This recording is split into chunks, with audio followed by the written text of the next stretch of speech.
ওই যে বাংলাদেশে নির্বাচন হচ্ছে, বাংলাদেশে এখন দেখতে পাচ্ছেন না সোশ্যাল মিডিয়াতে, মাহি ভোটে দাঁড়িয়েছে, ঘোমটা দিয়ে মসজিদের ভিতরে দোয়া চাইছে বাচ্চা কোলে নিয়ে, বাংলাদেশের একজন মহিলা। মানে রাজনীতিটা কোথায় পৌঁছেছে বুঝতে পারছেন আপনি? আমি রাজনীতির বক্তা নয় যদিও, কিন্তু বর্তমান মানে পরিস্থিতিতে কথাগুলো বাস্তব না অবাস্তব? বাস্তব। এই দেখুন নেতার চরিত্র কাকে বলে। এবার হযরত আবু বকরের একটা চরিত্র আপনাকে শোনাই। আল্লাহ নবী সাল্লাল্লাহু আলাইহি ওয়াসাল্লাম মারা যাওয়ার পরে খলিফা হয়েছিলেন কে? আবু বকর সিদ্দিক রাদিয়াল্লাহু তাআলা আনহু। প্রত্যেকদিন ফজরের নামাজ পড়তেন। ফজরের নামাজের পরে হযরতে আবু বকর সিদ্দিক মসজিদ থেকে বাড়ি চলে যেতেন। বাড়িতে নিজের বিবির সঙ্গে কথা বলতেন। ওইখান থেকে চলে যেতেন পাহাড়ি জমিনের দিকে, মাঠের দিকে ঘুরতে ঘুরতে চলে যেতেন। হযরত ওমর ভাবছেন ঘটনা কি, হযরত আবু বকর ফজরের নামাজের পরে একদিনও মসজিদে বসে না কেন, ঘটনা কি?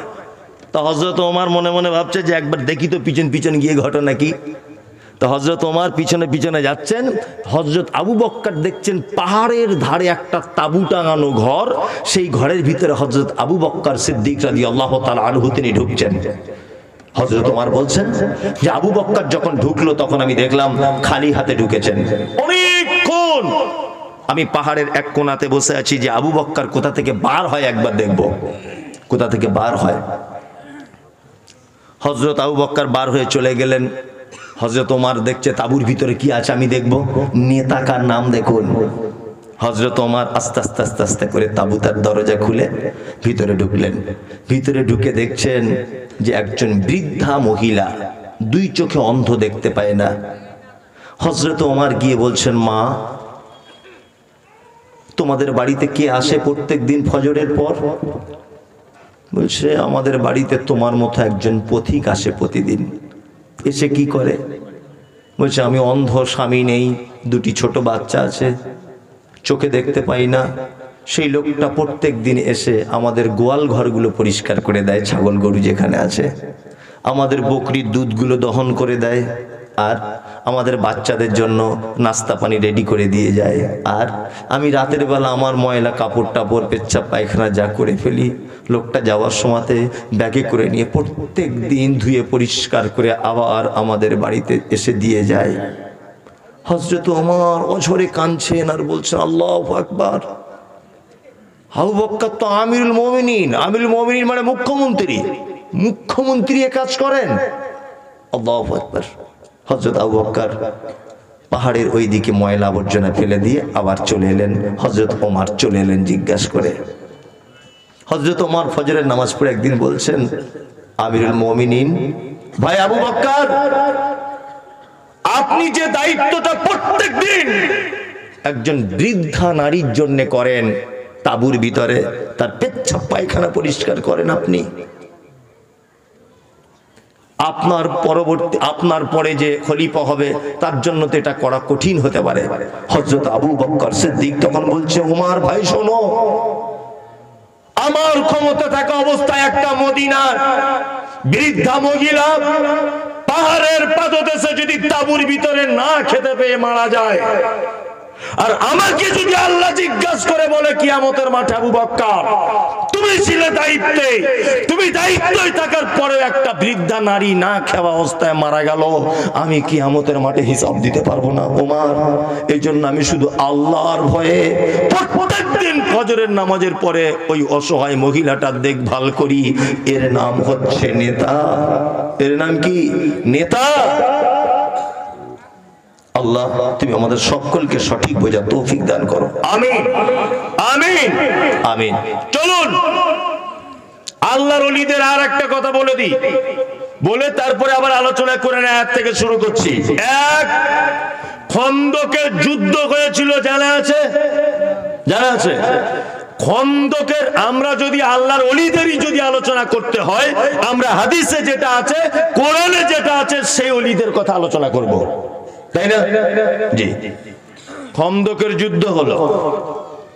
খন্দকের যুদ্ধের একটা নিয়ম ছিল যে খন্দকের একটা খাল কাটা হয়েছিল, জানেন তো ইতিহাস? বিশাল এক খাল। কার পরামর্শে কাটা হয়েছিল? সালমান ফারসি বলে একজন সাহাবী, তাই না?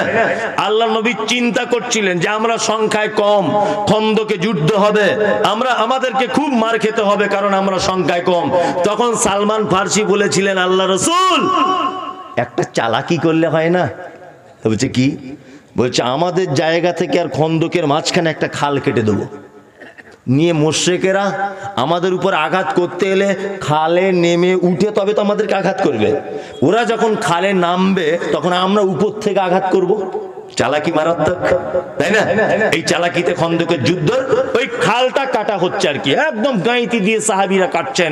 সহিহ হাদিসের ঘটনা এটা, সাহাবীরা কাটছেন। পাথরি জমি, তাই না? পাথর গাঁইতি দিয়ে ভাঙছে না। এখন খন্দকের নিয়ম ছিল যে এই খাল কাটা কমপ্লিট না হওয়া পর্যন্ত কেউ বাড়ি যেতে পাবে না, এটা একটা শর্ত ছিল। তা সাহাবীরা গাঁইতি চালাতে চালাতে একটা পাথর, বড় পাথর লেগেছে, কোন সাহাবী ভাঙতে পারছেন না। একজন সাহাবী গিয়ে বলছেন যে আল্লাহর নবীকে একবার ডাকলে হয় না? নবীজি যদি গাঁইতিটা মারেন যে মনে হয় পাথরটা ভেঙে যাবে।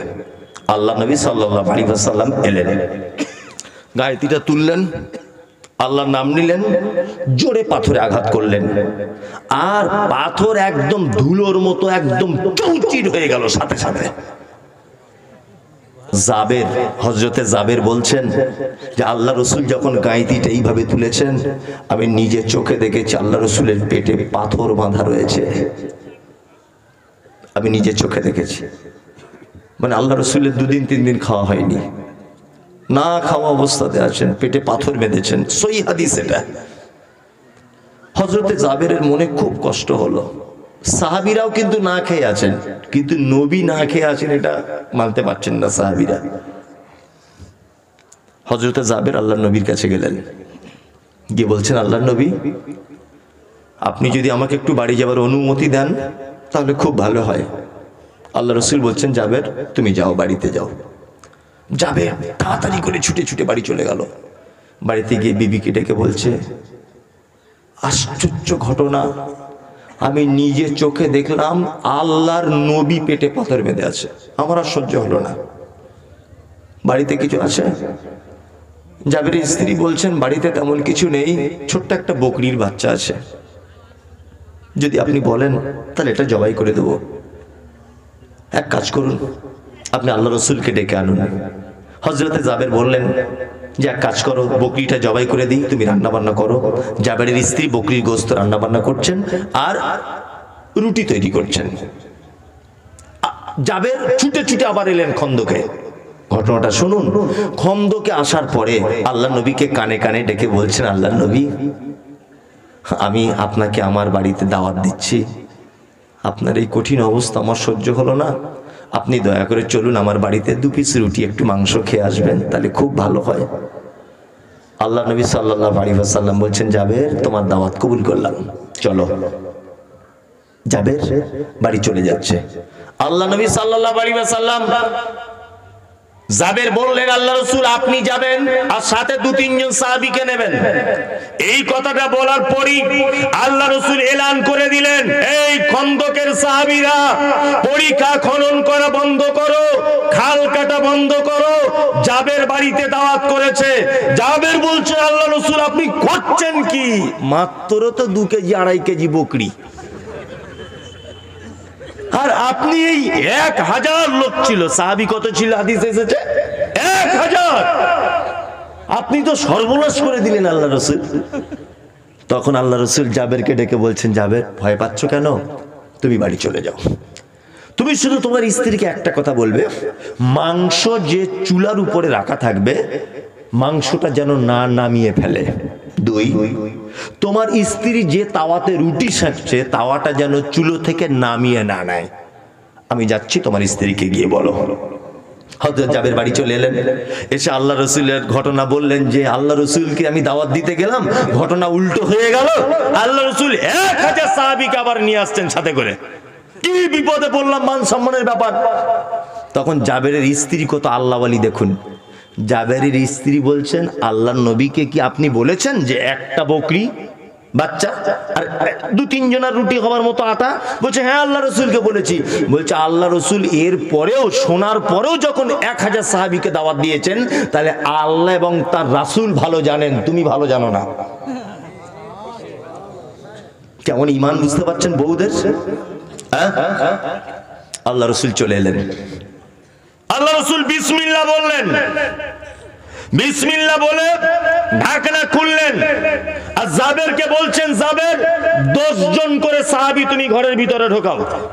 10 জন করে, 10 জন করে ঢোকানো হচ্ছে, রুটি গোস্ত খেতে দেওয়া হচ্ছে। জাবের বলছে আবার 10 জন ঢুকলো, তাদেরও খেতে দেওয়া হলো। আবার 10 জন ঢুকলো, তাদেরকেও দেওয়া হলো। আবার 10 জন, তাদেরকে দেওয়া হলো। এইভাবে 1000 সাহাবী খেয়ে নিলেন। আল্লাহ রসুল খেলেন, আমার বিবি খেলো, আমি জাবের খেলাম। আল্লাহ রসুল তারপরে বলছেন এবার ঢাকনাটা খোলো, খুলে দেখো আর কিছু আছে কিনা। জাবের বলছেন যতটা খাবার আছে ততটাই আছে। আল্লাহ নবী সাল্লাল্লাহু আলাইহি ওয়াসাল্লাম বলছেন মক্কা মদিনায় তোমার বাড়ির আশেপাশের যত গরিব অসহায় মানুষ আছে সবাইকে বিলি বন্টন করো। হযরতে জাবের বলছেন আমার প্রতিবেশী সবাইকে বিলি বন্টন করলাম, তবুও শেষ হয় না। আমার মনে হচ্ছে মদিনার সব লোককে যদি দিই তবুও শেষ হবে না। এর নাম বরকত। আর আল্লাহর ওলিদের যদি কথা হয়, বলতেই হয়, আমরা নবীদের কথা বলবো, তাই না? এই সমস্ত ঘটনা হাদিসে নাই। আচ্ছা, এই সমস্ত ঘটনা বাদ দিয়ে বলছে ও এই করেছিল তাই করেছিল, তোর বাপে করেছিল তো আমার কি, ওতে আমার কোনো উপকার আছে? কোনো উপকার নেই। কোরআন মাজিদে গাদা গাদা গাদা গাদা ঘটনা আছে। আল্লাহ বলেছেন নাহনু নাকুসসু আলাইকা আহসানাল কসাস বিমা ওয়াহাইনা ইলাইকা হাযাল কোরআন। কোরআনের থেকে সুন্দর কথা আর পৃথিবীর কোনো কথা নেই। চলুন এইবার আপনাকে আর একটা কথা এখানে খুব ভালো করে বুঝে নিতে হবে। এখানে মাত্র আমি 2টো কথা বললাম। কটা কথা? 2টো। এক, আনুগত্য করতে হবে কার? আল্লাহর কোরআন মেনে নিতে হবে। আর কোন ওলি আউলিয়াকে মানা যাবে না। কোন ফকির, কোন গাউস কুতুব, কাউকে কোনো চান্স নেই। পীর ফকির ইসলামে চলবে না। ঘোড়ার সঙ্গে ঘোড়ার ডিমের যেমন কোনো সম্পর্ক নেই, এটা মিথ্যা কথা। পীরের সঙ্গে ইসলামের কোনো সম্পর্ক নেই, এটা মিথ্যা কথা। কি বললাম বুঝলেন না? কোন সম্পর্ক নেই। কোন জ্যান্ত পীর, মরা পীর, কোন কেউ আল্লাহর ওলি আপনার কোন উপকার করতে পারে না। খায়রিহি ওয়া শাররিহি মিনাল্লাহি তাআলা। ভালো মন্দ কার পক্ষ থেকে হয়? আল্লাহর পক্ষ থেকে হয়। কারোর পক্ষ থেকে এটা হয় না। 2টো কথা বলে দিলাম। এই দেখুন আল্লাহ তাআলা পবিত্র আল কোরআনে বলছেন, কি বলছেন? আল ইয়াউমা আকমালতু লাকুম দীনাকুম ওয়া আতমামতু আলাইকুম নি'মাতি ওয়া রাদিতু লাকুমুল ইসলাম দীনা। মুহাম্মদ সাল্লাল্লাহু আলাইহি ওয়াসাল্লাম আপনাকে দিয়ে ইসলাম পরিপূর্ণ করে দেওয়া হয়েছে। এখানে আর অনুপরিমাণ কোনো জিনিস নতুন করে ঢোকানোর সুযোগ নেই। ওই যে শুধু বলছে অমুক কিতাবে লেখা আছে। কোন কিতাবে লেখা আছে? কোরআনে আছে? হাদিস আছে? নাই। বলছে অমুক কিতাবে ফাজাইল আমল মুনতাকাব হাদিস, ওই আপনার অমুক কিতাবে লেখা আছে। আরে অমুক কিতাব কি ইসলামের দলিল? বলুন দলিল কি? দলিল আমাদের আল কোরআন। আল্লাহু আকবার। আল্লাহ তুমি আমাদের জাতিকে কোরআন বোঝার তৌফিক দান করো, আমিন আমিন। আল্লাহ সুবহানাহু ওয়া তাআলা তারপর আবার বলছেন ওমান ওয়া কাম মিন ক্বরিয়াতিন আহলাকনাহা ফাজাআহা বা'সুনা বায়াতান আও হুম কায়িমুন। কত জনপদকে আমি আল্লাহ ধ্বংস করে দিয়েছি, ফলে আমার শাস্তি তাদের উপরে এসেছিল রাত্রি বেলায়, এবং তারা যখন দুপুরবেলা বিশ্রামরত অবস্থায় ছিল। অসংখ্য মানুষদেরকে আমি আল্লাহ ধ্বংস করে দিয়েছি 2টো কারণে। কটা কারণে?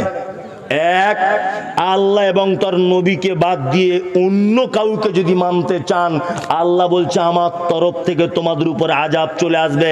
রাতের বেলা যখন তোমরা ঘুমিয়ে থাকবে, দিনের দুপুরে যখন তোমরা বিশ্রামরত অবস্থায় থাকবে। কি বললাম কিছু বুঝতে পারছেন গোলাম হোসেন? মানে আমাদের উপরে যত বিপর্যয় তার দুটো কারণ। এক, আমরা প্রত্যেক কাজে মুহাম্মদ সাল্লাল্লাহু আলাইহি ওয়াসাল্লামকে অপমান করেছি, প্রতিটা কাজে অপমান করেছি না? অপমান করে দিয়েছি। যদি বলছেন কেমন করে অপমান করে দিয়েছি, এই দেখুন আপনাকে দেখাই। কবরে মাটি দেওয়ার সময়তে কি দোয়া বলতে হয়? এই যে ঠিক করে বলুন, ইয়েস, মিনহা খালাকনাকুম ওয়া ফিহা নুঈদুকুম ওয়া মিনহা নুখরিজুকুম তারাতান উখরা। এটা বললে এই যে নবীকে অপমান করা হয়ে গেল। কারণ মিনহা খালাকনাকুম এই পদ্ধতিতে আল্লাহর নবী শেখায় নেই। আর কিছুদিন পরে আসছে শবে বরাত, আসছে না? বাড়ির মেয়েদেরকে দেখা যাবে সব ঘোমটা দিয়ে রোজা রাখছে। একদম চলবে না। শবে বরাতের দিন নির্দিষ্ট করে কোনো রোজা ইসলামে নেই। তবে হ্যাঁ, কেউ যদি প্রত্যেক মাসে 13, 14, 15 আরবি তারিখে যদি রোজা রাখে তাহলে সে রাখতে পারে, সেটা ভিন্ন ব্যাপার। কিন্তু ঢং করে কেউ শুধু শবে বরাতের দিন রোজা রাখতে পাবে না। আবার শবে বরাতের দিন রাত্রিবেলা অনেক নতুন নামাজিদেরকে দেখতে পাওয়া যায়, পাওয়া যায় না? সাদা টুপি আর ফক সেন মেরে মসজিদে গিয়ে বসে আছে, মনে হচ্ছে আব্দুল কাদের জিলানির ভাইরা ভাই। আছে না নেই?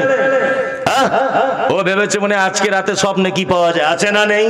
নেই। এটা ইসলামে। এটা করলে নবীকে অপমান করা হয়। মিনহা খালাকনাকুম বলে মাটি দেওয়ার সময়তে এই দোয়া বললে নবীকে অপমান করা হবে। কারণ আম্মা জান আয়েশা সিদ্দিকা রাদিয়াল্লাহু তাআলা আনহা তিনি বলেন, মান আমিলা আমালান লাইসা আলাইহি আমরুনা ফাহুয়া রাদ্দুন। বিশ্বনবী তিনি বলেছেন, আয়েশা হতে হাদিস বর্ণিত, বিশ্বনবী বলেছেন এমন কোন আমল মানুষ করে নেকির উদ্দেশ্যে অথচ সে আমলে আমার কোনো হুকুম নেই, অবশ্যই সে আমল বাতিল, অবশ্যই সে আমল বাতিল, অবশ্যই সে আমল বাতিল। শবে বরাতে রোজা করার আগে আপনাকে দলিল পেশ করতে হবে আল্লাহর নবী রোজা রেখেছিলেন কিনা। কি বললাম বুঝতে পারছেন? আপনাকে দলিল পেশ করতে হবে।